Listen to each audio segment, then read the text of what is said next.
Donc, mesdames et messieurs, on est parti sur un petit instant océan. Pour ceux qui ne connaissent pas le concept des instants océans, il s'agit de petites capsules interactives que nous faisons avec le chat sur Twitch, où nous sommes actuellement.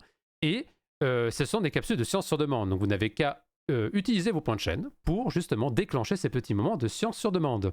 Et aujourd'hui, j'ai envie de vous proposer un sujet qui m'avait un petit peu surpris et auquel j'avais envie de vous parler aujourd'hui.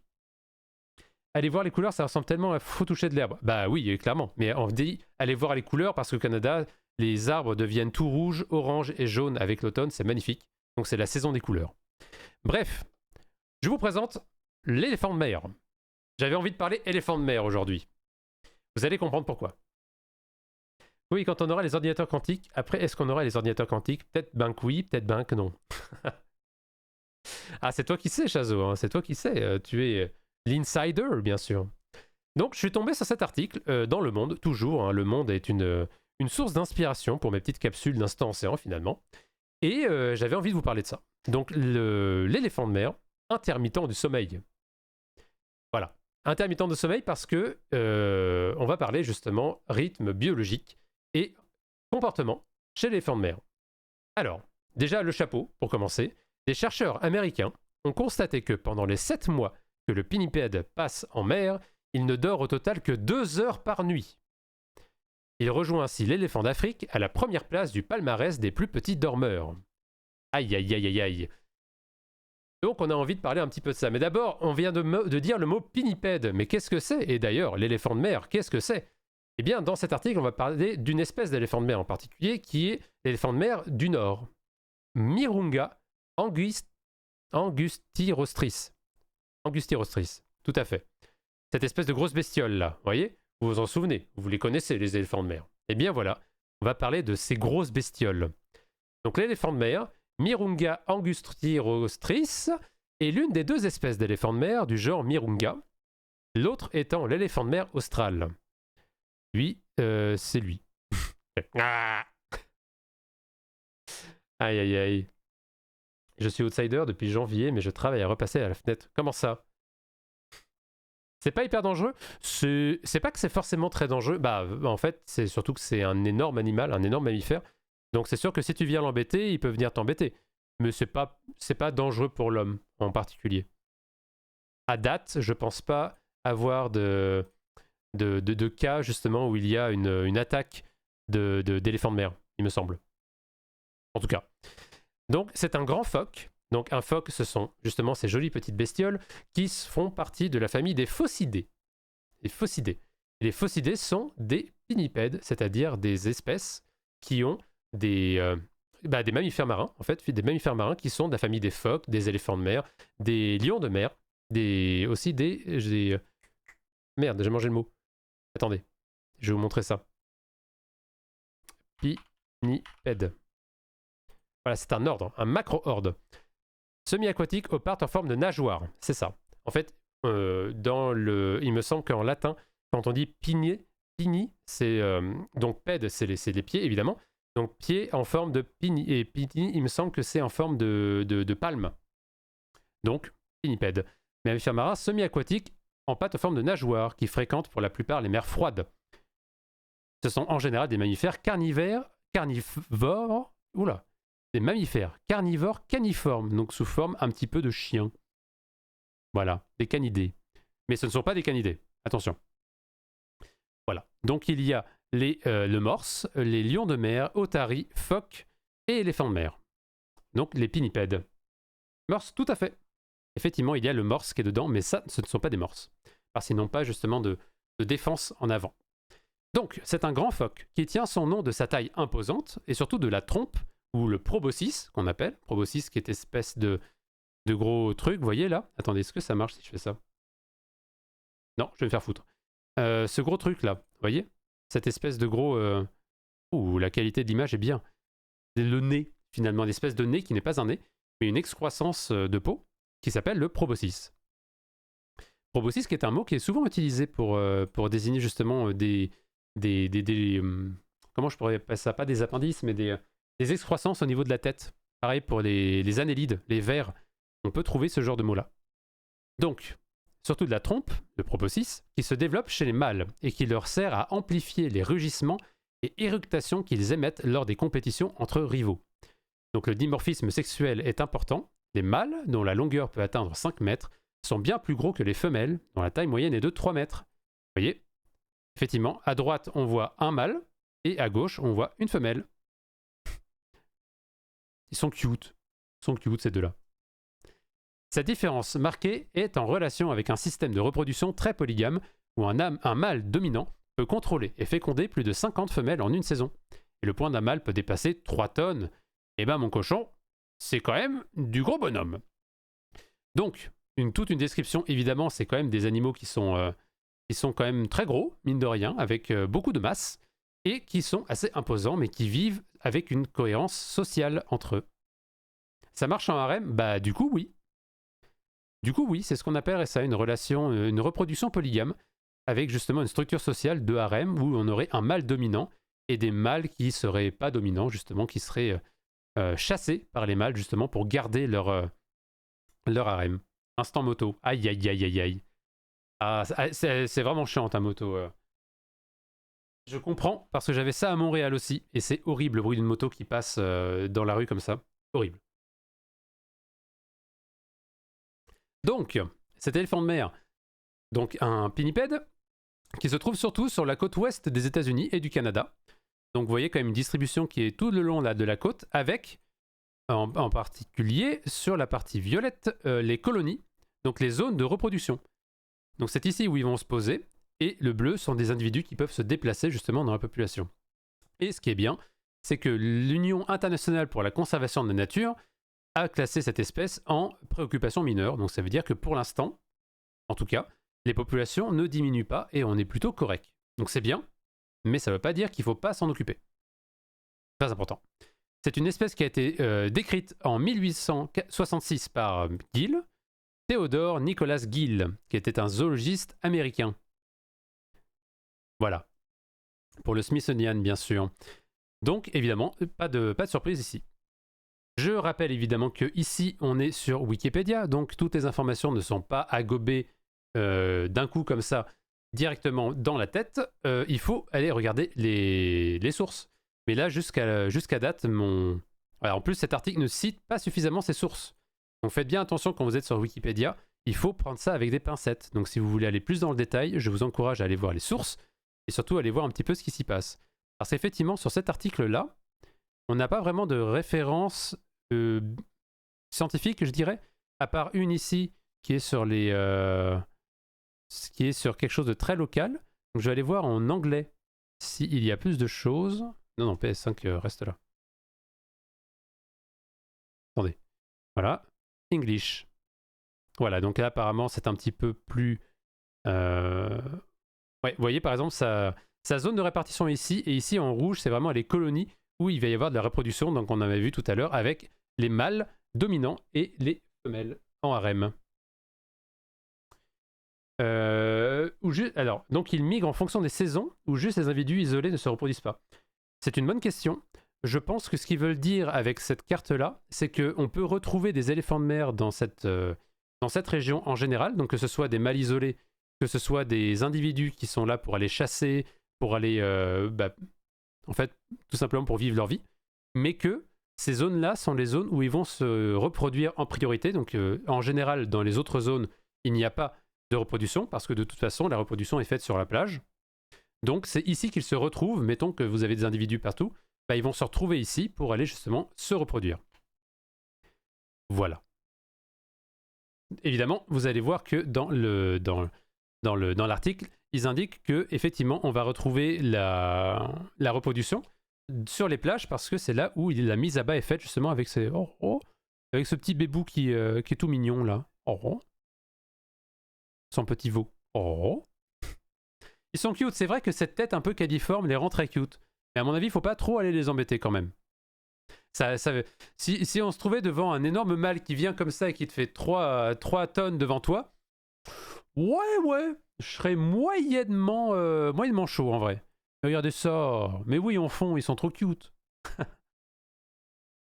Donc en tout cas, je le dis toujours à chaque début évidemment l'instant océan, Wikipédia est un bon, comment on va dire ça, un bon début pour commencer justement la recherche bibliographique et pour aller chercher un petit peu plus d'informations sur ce qui nous intéresse.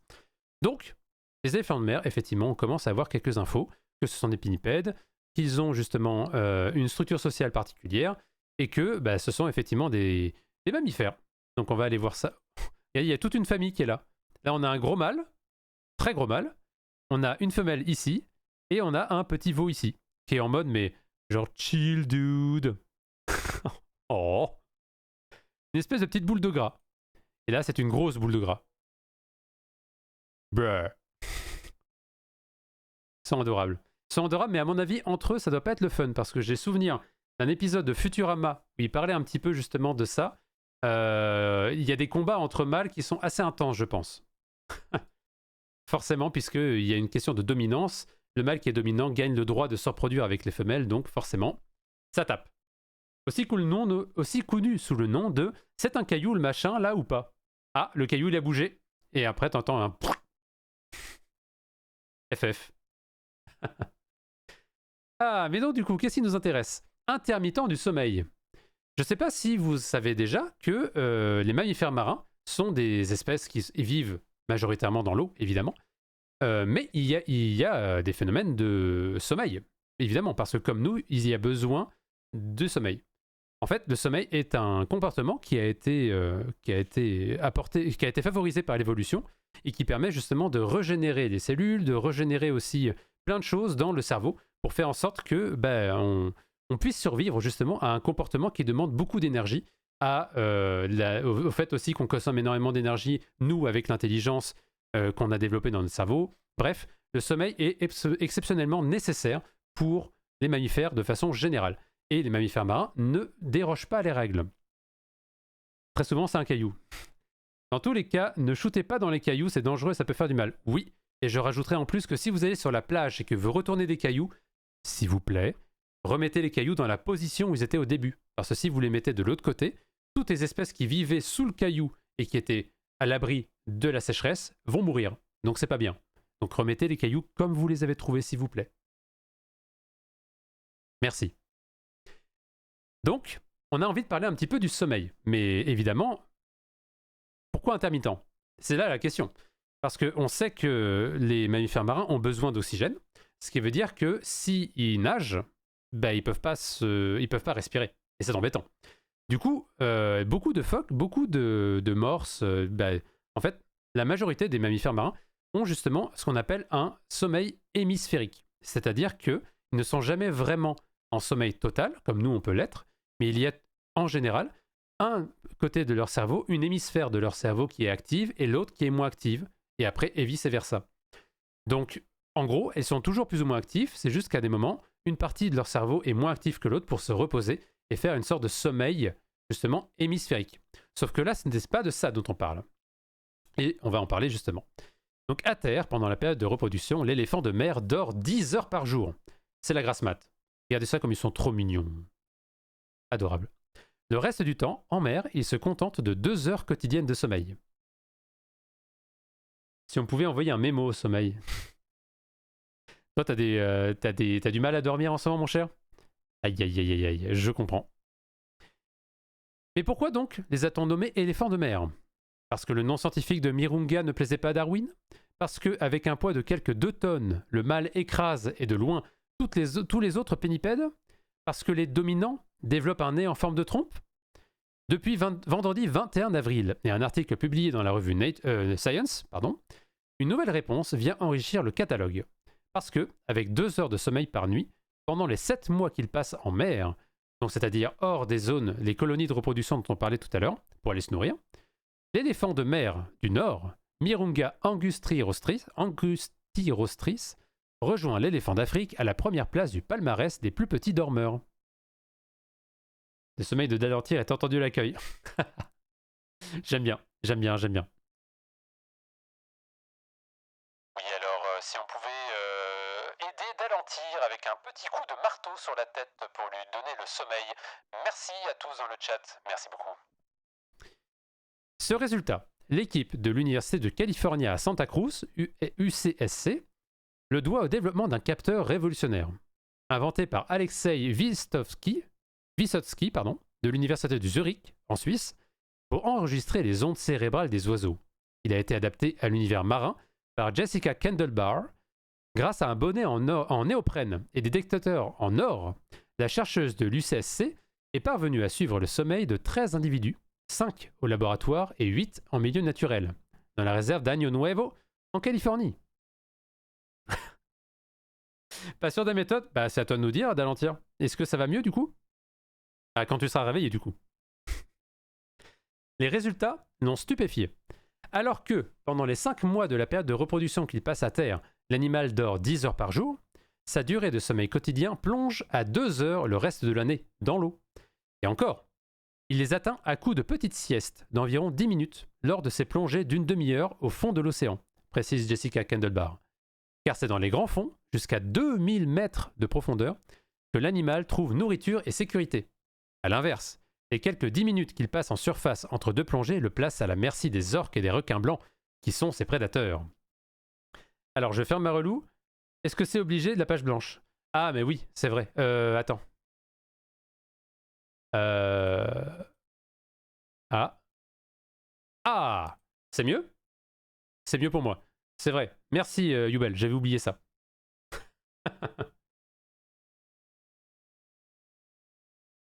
My bad là-dessus. C'est vrai, c'était un peu intense. Je vous l'accorde. Voilà. Donc, je livre. Et ce sera seulement sur cette page, malheureusement. Bref. Donc, donc, ce qui est vraiment intéressant, ce que dit la chercheuse, c'est que en gros, vous avez des éléphants de mer qui dorment 10 heures par jour lorsqu'ils sont sur Terre, probablement parce qu'ils ne sont pas vraiment très inquiétés par des prédateurs, et que quand ils sont en mer pour aller se nourrir, donc quand ils sont en colonie de reproduction, ou quand ils ne sont pas en temps de reproduction, justement, quand ils se baladent dans ce gros territoire qu'on a vu tout à l'heure, eh bien, ils dorment quand même, mais avec un sommeil qui est intermittent. Donc en fait, ils font des petites siestes. Plutôt que de faire un sommeil, comme on disait, hémisphérique, ils font un sommeil qui est total de quelques petites demi-heures comme ça. Donc 10 minutes, toutes les demi-heures, pour justement essayer de se reposer quand ils le peuvent. Sachant que, attention, parce qu'ils font des siestes, mais ils vont aussi faire de la capture de nourriture. Donc c'est comme s'ils intermittaient leur sommeil avec des périodes de chasse. Et ça, pendant 30 minutes lors d'une plongée. Donc ça veut dire que déjà, ce sont des espèces qui peuvent plonger à 2000 mètres de profondeur. Ça, c'est déjà pas mal. Pendant 30 minutes. Ce qui est encore plus incroyable. Donc vous vous doutez un petit peu la capacité pulmonaire et métabolique qu'ont ces espèces pour survivre justement à de telles plongées. Sieste napoléonienne. Ah, bah oui. En analysant les enregistrements, les chercheurs ont observé tout à la fois les ondes lentes du sommeil profond et celles plus rapides du sommeil paradoxal. Comme nous, en somme. Sommeil paradoxal, on se rappelle, qui est un type de sommeil. Ça, c'est les poubelles. Je vais aller fermer la fenêtre.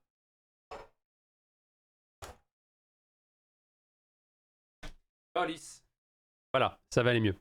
Donc, un type de sommeil dans lequel nous pouvons notamment rêver. Donc, est-ce que ça veut dire que les éléphants de mer peuvent rêver? Peut-être. Il faudrait leur demander. Donc, en tout cas, c'est comme nous. Ils ont des ondes de sommeil profond et des ondes de sommeil paradoxal. Mais ils ont noté chez l'animal une durée particulièrement longue du second, c'est-à-dire du sommeil paradoxal.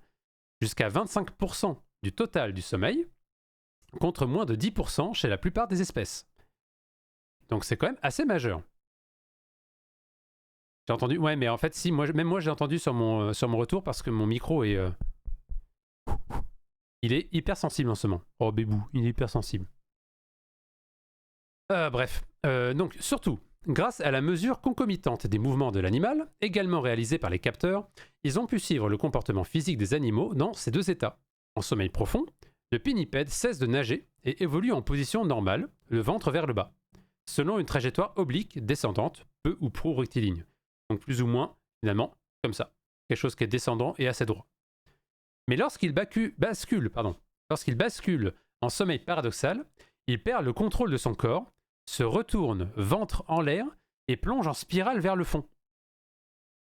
Je vais vous montrer une image juste après, sortie de l'article justement, c'est assez incroyable. Mon casque est à moitié sourd, ça va être ça. Oh. Il est hyper sensible, il a besoin de voir un psy spécial peut-être? Bah peut-être, faut lui demander. Sure, est-ce que t'as envie de regarder... Non, allez, bref. Non, c'est juste que je pense que je l'ai réglé de façon façon assez ouais. J'ai limité le noise gate au plus possible parce que je préférais, je pense. Mais à date, ça va. En plus, avec la mousse que j'ai mis sur le mur, je trouve que c'est quand même pas si mal. Alors, l'équipe a alors repris les données de profil de nage collectées depuis 25 ans par le laboratoire de biologie marine de Daniel Costa à l'UCSC. Ils ont vérifié, cette fois, sur 334 spécimens et plus de 3 millions de plongées, le caractère extraordinaire du sommeil de l'éléphant de mer. Ainsi, le plus gros des pinnipèdes, celui qui plonge au plus profond des mers et pendant les durées les plus longues, est également celui qui dort le moins. En tout cas, sur ses deux oreilles, si l'on peut dire. Car les otaries à fourrure, elles, se passent purement et simplement de sommeil paradoxal et ne laissent sommeiller qu'un de leurs deux hémisphères cérébraux, l'autre restant en veille. C'est ce que je vous avais expliqué justement sur le sommeil hémisphérique. C'est normal les bruits d'aspiration? Comment ça? C'est-à-dire oui, c'est vrai qu'on m'entend un peu, mais après vous me dites si c'est désagréable. Hein. Ah c'est mouais, j'aime bien. Alors je vais paramétrer, je pense que je vais mettre mouais, ça va. Aïe aïe aïe. Donc le fameux sommeil hémisphérique. Face à la nécessité de dormir, mais aussi de surveiller ses arrières, de respirer et de manger, l'évolution a opté pour des stratégies variables chez les pinnipèdes. Au-delà de la découverte des siestes napoléoniennes, pourquoi sieste napoléonienne? C'est simplement qu'il y avait comme légende que Napoléon Bonaparte avait la possibilité justement de faire des micro-siestes sur lesquelles il se reposait, il rêvait, parce que le reste du temps, il était occupé à faire la guerre. Donc il pouvait pas dormir, il fallait qu'il soit actif tout le temps, donc il faisait des siestes réparatrices à la place de dormir 8 heures. Je me moque, t'en fais pas. Alors c'est normal d'entendre de la respiration, il paraît que c'est même bon pour la santé des humains. Non. Ah ouais? Je suis choqué, visage choqué. Wow. Donc face à la nécessité de dormir, mais aussi, je l'ai déjà dit, au-delà de la découverte des siestes napoléoniennes du géant des mers, là réside aussi le grand enseignement de cette étude. L'équipe de l'UCSC entend l'étendre à d'autres espèces, comme les phoques moines d'Hawaï, actuellement menacés, ou les phoques des régions polaires, soumis à un bouleversement de leur habitat. Comprendre pour mieux protéger, une des missions essentielles d'une science éveillée. Et je veux que vous gardiez cette dernière phrase en tête. Je veux que vous gardiez cette dernière phrase en tête. C'est une phrase exceptionnellement importante et c'est pour ça que je fais de la science. Et c'est pour ça que je suis aussi sur Twitch pour vous parler de choses. Comprendre pour mieux protéger. Et j'aime beaucoup la suite, une des missions essentielles d'une science éveillée. Je suis bien d'accord avec ça. Mais comprendre pour mieux protéger, c'est hyper important. Donc, comprenez ce que vous avez devant vous pour mieux le protéger si c'est important pour vous. Et ça devrait être important pour vous, je l'espère bien. Donc avant de terminer ça, j'ai envie de vous montrer quand même l'article d'où est justement issue la description du monde, qui se nomme Brain Activity of Diving Seals Reveals Short Sleep Cycles at Depth. Un titre short and sweet, comme on dit, court et incroyable, parce que pour la revue Science, c'est ce qu'il faut. Donc il y a toute une ribambelle d'auteurs que je suis allé justement un petit peu voir, et c'est quand même des très bons auteurs qui publient avec beaucoup de publications, et notamment dans Science, c'est quand même pas mal. Et je vous donnerai le lien justement de cet article sur le Discord, puisque c'est un article qui est en libre accès, si ça vous intéresse d'aller lire un petit peu tout ça. Sécuriser, contenir, protéger. Non, ça c'est SCP ça, c'est pas tout à fait pareil. On est dans la même logique puisqu'on est en octobre et que c'est Halloween, mais c'est pas tout à fait pareil. Mais je vous encourage à aller voir justement cet article-là qui est passionnant.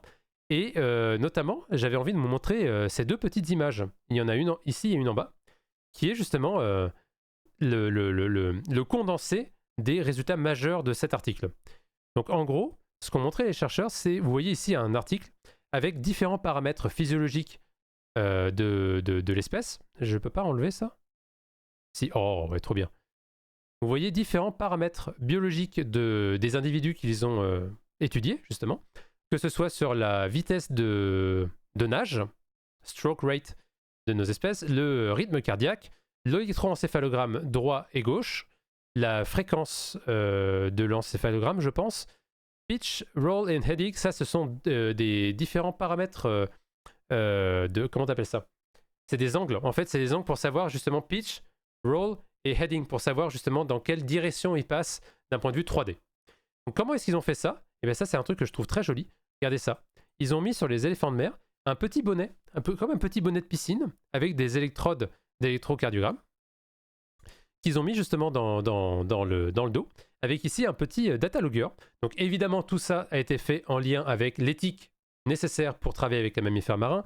Il n'y a pas eu, évidemment, de douleur. Le but a été de ne pas endommager les espèces, évidemment. L'inclinaison, exactement, c'est ça, le tilt, c'est l'inclinaison.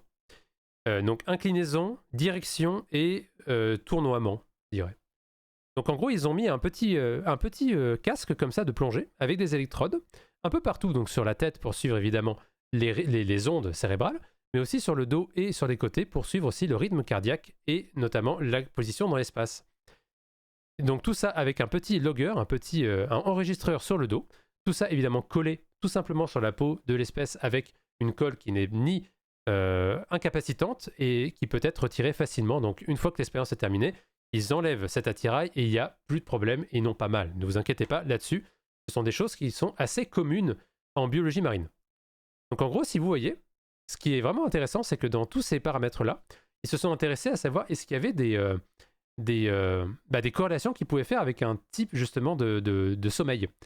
Et vous voyez par exemple sur la partie en violet, ici, ça c'est ce qu'ils vont appeler la partie active, justement la partie où on peut voir que là l'animal est en mouvement, qu'il y a vraiment un mouvement actif de nage, que le cœur a un rythme qui est quand même assez variable, mine de rien, même s'il reste assez stable à quand même un certain moment, qu'il y a de l'activité dans les deux hémisphères du cerveau, que ce soit à droite ou à gauche, sur des femelles ou des mâles ou les deux. Il me semble que c'était des femelles, mais il faut relire l'article pour ça. Je vais regarder juste après. Je garde ta question dans mon inventaire. Donc vous voyez ici sur la fréquence, je pense que c'est en termes d'intensité de l'électroencéphalogramme. Et vous voyez ici qu'il y a différents paramètres de déplacement dans l'espace qui sont aussi suivis.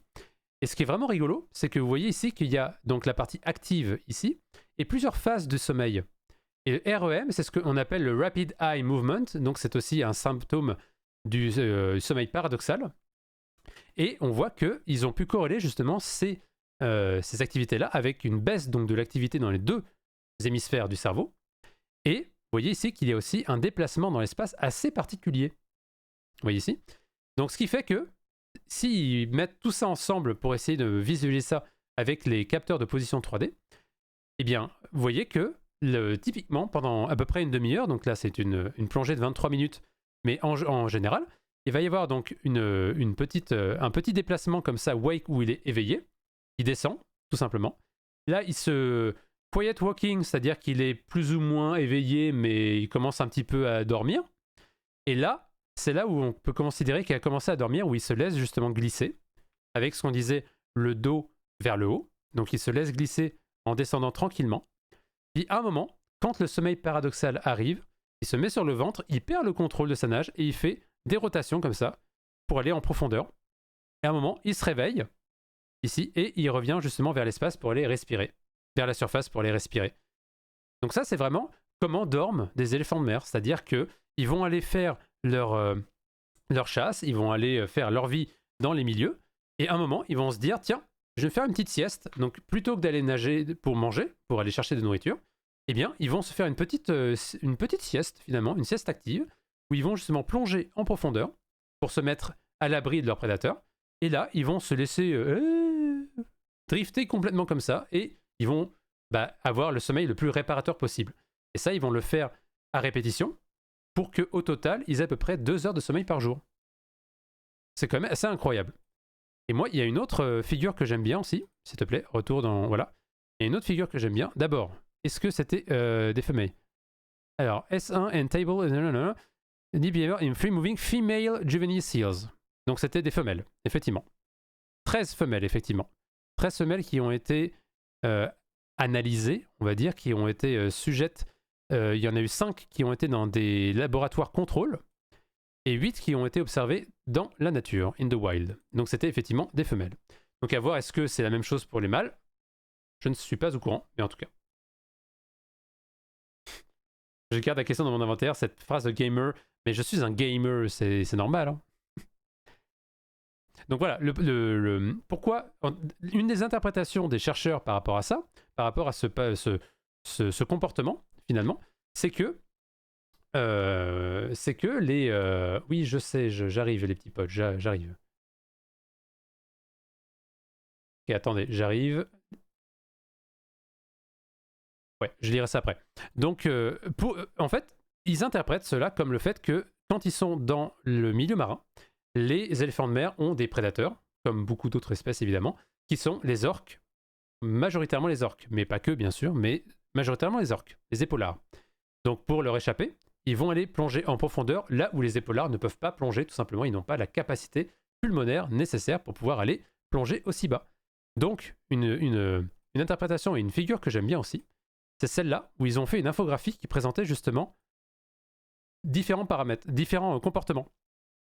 Donc là, vous avez en haut un petit graphique qui montre le temps de sommeil, le sleep state, donc l'état de sommeil en fonction de différentes conditions, que ce soit par exemple dans le labo, sur Terre ou sur mer, ou dans la nature, sur Terre ou sur mer. Et ce que je trouve vraiment rigolo, c'est vraiment cette partie-là, en disant que, bah oui, quand vous êtes sur Terre, il n'y a pas trop de risque de prédation, vous êtes OK, pas de souci. Mais quand vous êtes dans les mers, la haute mer, eh bien oui, il y a des requins et il y a des prédateurs, des épaulards qui peuvent être là. Donc, un taux de prédation assez élevé. Donc, ce qu'ils vont faire, c'est qu'ils vont aller en fait en dessous de l'endroit où ces espèces se trouvent. Comme ça, plutôt que de développer des mécanismes de défense pour aller, je sais pas, être toxique, être physiquement, avoir la capacité d'attaquer les orques et tout ça, bah, qu'est-ce qu'ils vont faire? Ils vont se mettre en mode ninja et ils vont aller se mettre en dessous. Et en dessous, bah, ils vont faire leur vie en dessous, mais c'est aussi là où il va y avoir justement la possibilité de dormir. Donc ils vont se reposer bien à l'abri des prédateurs. Et à un moment, leur corps va leur dire faut que j'aille respirer là. Donc ils se réveillent et hop, ils remontent en haut. Donc là, il faut qu'ils fassent attention parce que les prédateurs sont là. Mais en tout cas, ils sont au taquet parce qu'ils ont réussi à se faire une petite sieste réparatrice. Et bah, pour eux, c'est important parce que du coup, c'est là où ils vont pouvoir justement se nourrir. Se nourrir avec les petits poissons, les calamars, tout ce qui fait justement leur régime alimentaire. Donc, très important. Et je trouve que c'est assez le fun parce que c'est là où on voit aussi qu'ils ont mis ça dans un environnement 3D avec la bathymétrie, donc la profondeur des fonds marins. Et d'ailleurs, soit dit en passant, c'est une magnifique bathymétrie parce qu'on voit ici tous les canyons et l'effet des rivières justement dans la construction de la croûte océanique et de la croûte terrestre, ici. Donc vous imaginez bien que ces endroits, ça va être beaucoup de sédiments avec beaucoup d'argile, beaucoup de vase qui est apporté justement depuis les rivières. Mais c'est quelque chose qui est très très joli à voir, je trouve, et je pense que ça doit être assez incroyable à voir aussi avec des observations in situ, tout simplement. Donc ça, c'est à peu près tout ce qu'il y a justement là-dessus. Je vais essayer de voir si j'arriverai à tomber sur... il y a plein de choses, hein. L'article en lui-même est très complet, et je vous conseille vivement d'aller le lire. C'est en anglais évidemment avec un vocabulaire un petit peu savant, mais n'hésitez pas à aller sur le Discord pour venir évidemment en parler, parce que c'est quand même le fun. Il faudrait que j'essaie de voir, parce qu'il disait que dans les supplémentaires, il y avait justement une vidéo. Movie. Ah, faut que je la download. Oh non. Eh ben, allons voir. Impossible de télécharger. Problème de réseau. Ah, très bien ça. Comment ça, problème de réseau? Pourtant, j'ai internet, hein. Ah. Bon, bah, c'est leur serveur qui est cassé. Bon, bah, FF. Essayez de voir si vous arriverez à le télécharger.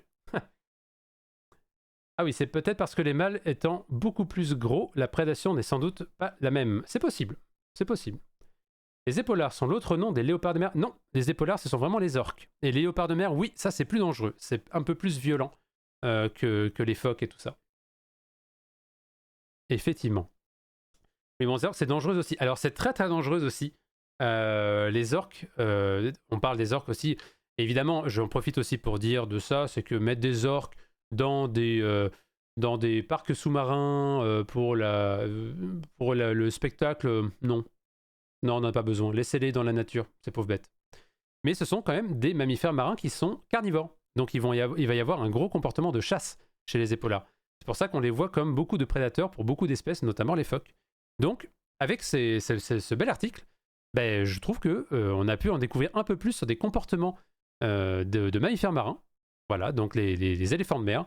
Donc la prochaine fois que vous voyez un éléphant de mer, souhaitez-lui bonne nuit, parce que certainement qu'il va aller plonger, et dans 10 minutes, vous le verrez en train de dormir.